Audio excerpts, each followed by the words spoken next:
ఇస్తలేమో అని చెప్తుంది ప్రభుత్వం. కానీ వాళ్ళు విడుదల చేసిన శ్వేతపత్రంలోనే స్పష్టంగా ఒప్పుకున్నారు. సగటున 19.2 గంటల కరెంట్ ఇచ్చినాము అన్నారు వ్యవసాయానికి. సగటు 19.2 గంటలు అంటే ఏంది? 24 గంటల కరెంట్ ఇచ్చినట్టే కదా. దబ్బన ఎప్పుడైనా అవుటేజ్ అయితే, దబ్బన ఎప్పుడైనా 16 గంటలు అయితే, మిగతా టైంలో 24 గంటలు ఉంటేనే కదా సగటు 19 గంటల 20 నిమిషాలు వచ్చేది. అంటే అంత అసమగ్రమైన తప్పుల తడకతో వాళ్ళు వచ్చినా వాస్తవాలుగా ఒప్పుకోక తప్పలేదు. మరి రైతుల కోసం దాదాపు 37,000 కోట్ల రూపాయలు ఉచిత విద్యుత్ కోసం మా ప్రభుత్వం ఖర్చు పెట్టింది. ఇది నిరర్ధకమంటారా? ఇది తప్పంటారా?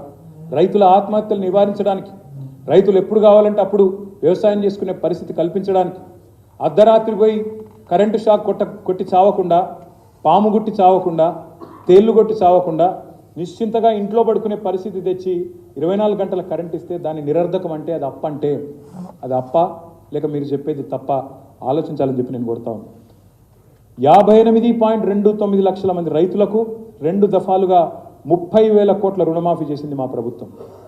మొదటి దఫా మొదటి టర్మ్లో 16,000 కోట్ల రుణమాఫీ, రెండవసారి 14,000 కోట్ల రుణమాఫీ చేసిన 6,000 కోట్ల రుణమాఫీ, రెండవసారి 14,000 కోట్ల రుణమాఫీ చేసినాం. ఇంకో 4,500 కోట్ల రుణమాఫీ ఉంది. అది కూడా తప్పకుండా చేసేటోళ్ళం. కానీ దురదృష్టవశాత్తు ఈ మధ్యలో ఎలక్షన్ రావడం, దానివల్ల 30,000 కోట్ల కాడికి ఆగిపోయింది. ఇది చేసింది మా ప్రభుత్వం. ఇది వాస్తవం. రైతు బంధు పేరుతో భారతదేశంలో ఏ ప్రభుత్వం ఏ నాయకుడు చేయలేదు. 70 లక్షల మంది రైతులకు 73,000 కోట్ల రూపాయలు పెట్టుబడి రూపంలో అందించి వారిలో ఒక ధీమా నింపింది కేసీఆర్ గారి ప్రభుత్వం అనే మాట నేను మీకు గుర్తు చేస్తా ఉన్నాను. ప్రపంచంలో ఎక్కడా లేని విధంగా ఇదైతే నాకు చాలా విడ్డూరంగా అనిపించింది. గౌరవ ముఖ్యమంత్రి గారు మొన్న శాసనసభలో మాట్లాడతారు, 1,11,320 కుటుంబాలకు 5 లక్షల చొప్పున రైతు బీమా వచ్చింది. గౌరవ ముఖ్యమంత్రి గారు ఏమంటారు తెలుసా మొన్న శాసనసభలో? ఇక ఆయనను ఎట్లా అర్థం చేసుకోవాలో నాకైతే అర్థం కాలేదు. ఈ 1,11,000 మంది ఆత్మహత్యలు చేసుకున్నారంటాడు ఆయన. రైతుల ఆత్మహత్యలు జరిగినాయి అంటాడు.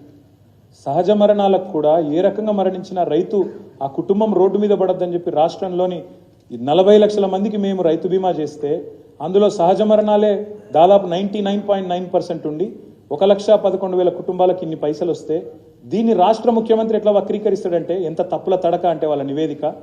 దీన్ని పట్టుకొని 1,11,000 ఆత్మహత్యలు జరిగినాయని మాట్లాడతాడు. ఇది వాళ్ళ పరిజ్ఞానం, ఇది వాళ్ళ తెలివితేటలు.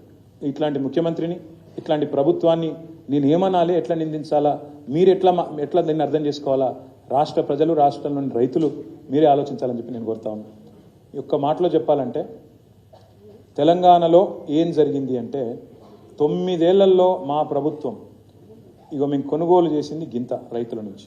సివిల్ సప్లైస్ కార్పొరేషన్ అప్పులు అంటారు కానీ మరి గింత కొనుగోలు చేసినామనే మాట మాత్రం చెప్పారు.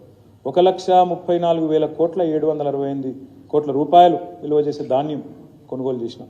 ఇతర పంట ఇదేమో వరి, ఇతర పంటలు దాదాపు 11,500 కోట్లు.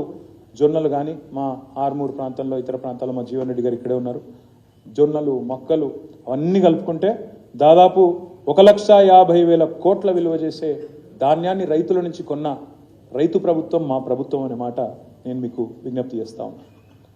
ఏం జరిగింది తెలంగాణలో కేసీఆర్ వచ్చినాక? ఇప్పుడు నేను చెప్పిన సాగునీరు, నేను చెప్పిన విద్యుత్తు అన్నింటి వల్ల జరిగింది ఏంటంటే ఇది సకాలంలో ఎరువులు ఇచ్చినాం, విత్తనాలు ఇచ్చినాం, రాయితీ కింద 1000 కోట్లు ఇచ్చినాం.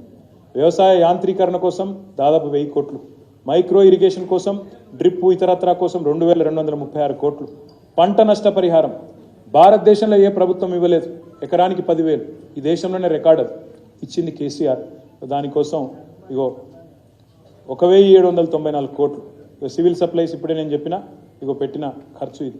గిడ్డంగులు రాష్ట్రంలో మేము వచ్చే నాటికి 4 లక్షల మెట్రిక్ టన్నుల గోదాములు ఉండే.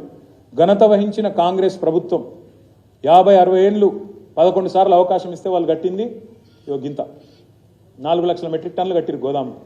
మేము వచ్చినాక దాన్ని 6 రెట్లు పెంచి 25 లక్షల మెట్రిక్ టన్నులకు తీసుకుపోయిన మాట వాస్తవం. రైతులందరూ కలిసి కూర్చునేటట్టు 2,600 రైతు వేదికలు. ఇది రాయపర్తిలో మా మినిస్టర్ గారు, ఆనాటి మినిస్టర్ గారు దయాకర్ రావు గారు కట్టించిన రైతు వేదిక సొంత ఖర్చులతో ఇట్లాంటివి 2,600 ఒకటి కట్టినాం.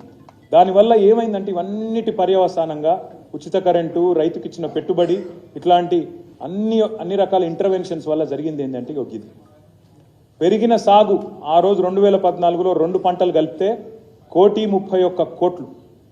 మరి ఈరోజు తెలంగాణ 2,68,00,000 ఎకరాలు 2 పంటలు కలిపితే యోగిది. ఆనాడు వరి ధాన్యం 2014లో మొత్తం ఉత్పత్తి 68 లక్షల టన్నులు, ఈరోజు 3.5 కోట్ల టన్నులు.